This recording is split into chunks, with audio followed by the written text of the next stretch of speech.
मैंने जब तैयारी शुरू करी थी अपने ग्रेजुएशन के थर्ड ईयर में, तो मैंने इसको एक विकास यात्रा का नाम दिया था आयोग में, जिसमें कुछ 10, 20, 15 नंबरों से मेरा रुक रहा था। इस बार अंततः मुझे सफलता मिली है डिप्टी जेलर के पद पर, और अभी मेरा प्रयास आगे भी जारी रहेगा। हरिवंश राय बच्चन की एक लाइन है कि कोशिश करने वालों की कभी हार नहीं होती। और अब की जो पीसीएस का रिजल्ट आया है उसमें अगर मयंक त्रिपाठी की बात करें तो बिल्कुल उन पे सटीक बैठती है, इसलिए क्योंकि इनकी कहानी है क्लर्क से डिप्टी जेलर बनने की। कैसे इन्होंने किया, कैसे हो पाया, उन्हीं से बात कर लेते हैं। क्योंकि अगर मयंक की बात करें तो मयंक लोक निर्माण विभाग में क्लर्क थे और उसके बाद उन्होंने तैयारी लगातार जारी रखी और अब पीसीएस अधिकारी बन के डिप्टी जेलर के पद पर उनकी नियुक्ति होगी। तो सबसे पहले मयंक से ही बात कर लेते हैं। मयंक, सबसे पहले आपको बहुत बहुत मुबारक, बहुत बहुत बधाई इसके लिए। ये बताइए कि ये पूरी जर्नी कैसी रही, क्योंकि आपको शायद 6 महीना पहले ही लोक निर्माण विभाग में आपने ज्वाइन किया था और सीएम साहब के थ्रू नियुक्ति पत्र मिला था। सबसे पहले एक आपको फोटो भी दिखा देते हैं जो इनके घर पे लगी हुई है। यहाँ पर जब इनकी नियुक्ति हुई थी लोक निर्माण विभाग में तो उस समय सीएम के द्वारा इनको नियुक्ति पत्र दिया गया था और उसके बाद से लगातार इन्होंने कोशिश जारी रखी और अब इस लेवल पे पहुंच गए हैं। तो सबसे पहले ये बताइए जर्नी कैसी रही, पूरी कितनी मुश्किल थी? देखिए, मैंने जब तैयारी शुरू करी थी अपने ग्रेजुएशन के थर्ड ईयर में, तो मैंने इसको एक विकास यात्रा का नाम दिया था। मेरी हमेशा खुद से लड़ाई रहती थी कि मुझे खुद बेहतर करना है कुछ ना कुछ। फिर अपनी पारिवारिक और आर्थिक ज़रूरतों को ध्यान में रखते हुए मुझे लोक निर्माण विभाग में कनिष्ठ सहायक के पद पर कार्य करना पड़ा, जो कि मैं अभी भी कर रहा हूँ। और उसी के साथ में मैं सुबह और शाम को समय निकाल कर मैंने अपनी पढ़ाई जारी रखी। इस इंटरव्यू के पहले मैं 3 इंटरव्यू और दे चुका था आयोग में, जिसमें कुछ 10, 20, 15 नंबरों से मेरा रुक रहा था। लेकिन इस बार अंततः मुझे सफलता मिली है डिप्टी जेलर के पद पर, और अभी मेरा प्रयास आगे भी जारी रहेगा। कितना मुश्किल रहा या कितना आसान रहा? क्योंकि देखिए अगर आपकी उम्र के लोगों की बात करें तो जब पढ़ाई करते हैं या पढ़ाई के बाद भी तैयारी करते हैं तो उसमें भी आज का समय निकल जाता है। सोशल मीडिया है, फेसबुक है, व्हाट्सएप है, आज का युवा उसी में ही बहुत ज़्यादा रहता है। क्या आप भी यही सब इस्तेमाल करते हैं? हाँ, बिल्कुल इस्तेमाल करते हैं, लेकिन मेरा प्रयास ये रहता है कि मैं ज़्यादा से ज़्यादा चीज़ें उससे सीख सकूँ। और 2 चीज़ें मैं महत्वपूर्ण मानता हूँ, एक बेहतर मार्गदर्शन और दूसरी चीज़ निरंतरता। बाकी जगहों पर भी समय व्यतीत करने के बाद भी मैं ये मानता हूँ कि यदि आप रोज़ 4-5 घंटे का समय पढ़ाई के लिए निकालते हैं और इसके अलावा बेहतर मार्गदर्शन में कार्य करते हैं, आयोग की कार्यप्रणाली को, आयोग के पेपर पैटर्न को समझ के चलते हैं, तो निश्चित तौर पे सफलता मिलती है। और मैं चूँकि लगातार इंटरव्यू दे रहा हूँ, तो हर बार मेरा ये प्रयास रहता है कि मैं कुछ नया कर सकूँ, कुछ बेहतर कर सकूँ और सुधार सकूँ अपने आप को।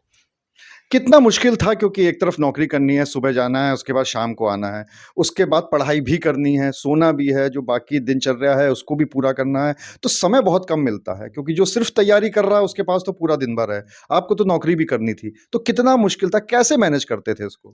देखिए, सिविल सर्विसेज की जो तैयारी होती है वो इसी चीज़ की तैयारी होती है कि कैसे आप अपने आसपास की चीज़ों को मैनेज करते हैं, कैसे धैर्यवान रहते हैं।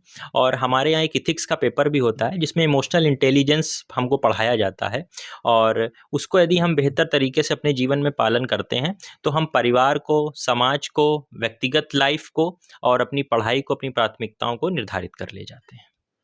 किसी भी बच्चे की सफलता में 2 लोगों का बहुत ज़्यादा हाथ होता है, माँ-बाप और उनके भाई-बहन। तो उनकी जो माँ है मयंक की, उनसे भी बात कर लेते हैं। आपकी कितनी कोशिश रही या तैयारी रही? जब ये तैयारी करता था, तो माँ के तौर पे आपको बहुत कुछ करना पड़ा होगा घर पे, चाहे खाने का ध्यान रखना हो, चाहे चाय का ध्यान रखना हो, इस तरह का कुछ भी। तो आपने कितना इसको करते हुए देखा है मयंक को और कितनी आपकी तैयारी थी उसके लिए? क्या बोलूँ?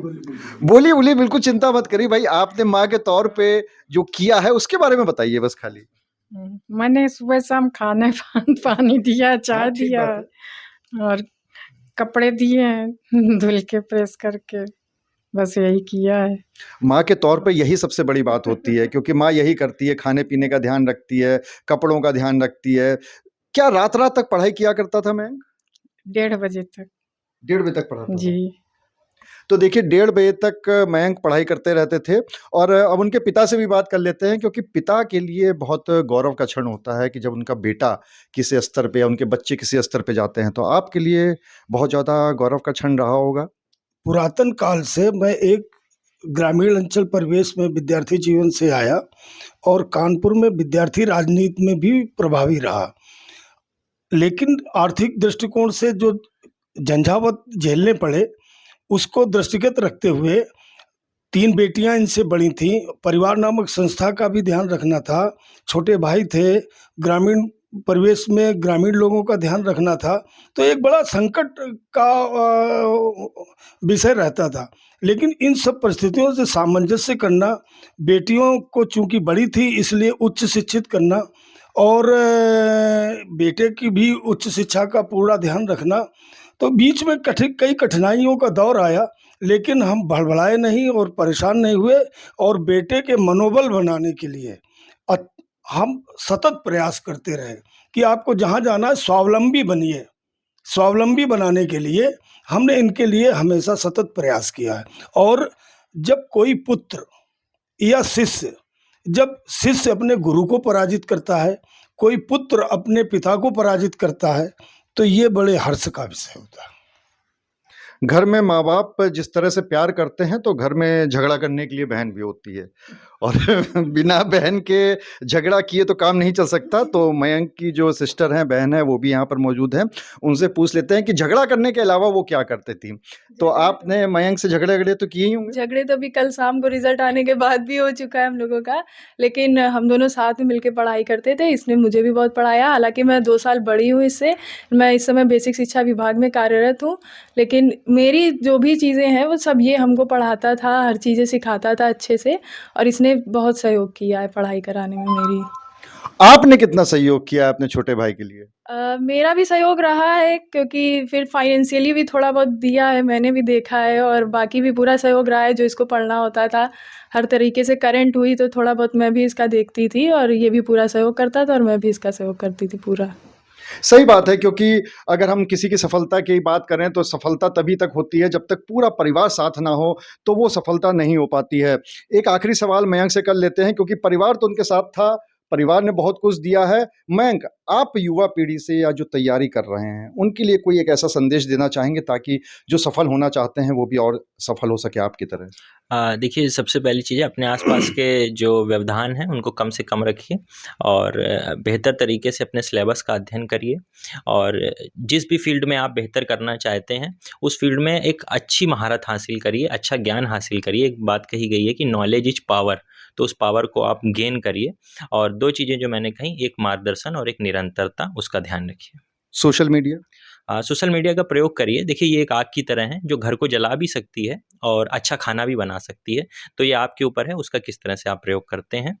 उसका सकारात्मक प्रयोग करना चाहिए। जैसे मैं कई सारे फेसबुक में कई सारे अच्छे ग्रुप से जुड़ा हुआ हूँ जिनसे मुझे अच्छे विचार मिलते हैं, और यूट्यूब में भी एक अच्छे इस समय कंटेंट आ रहे हैं करंट अफेयर से रिलेटेड हुए, तो उनका प्रयोग किया जाता है।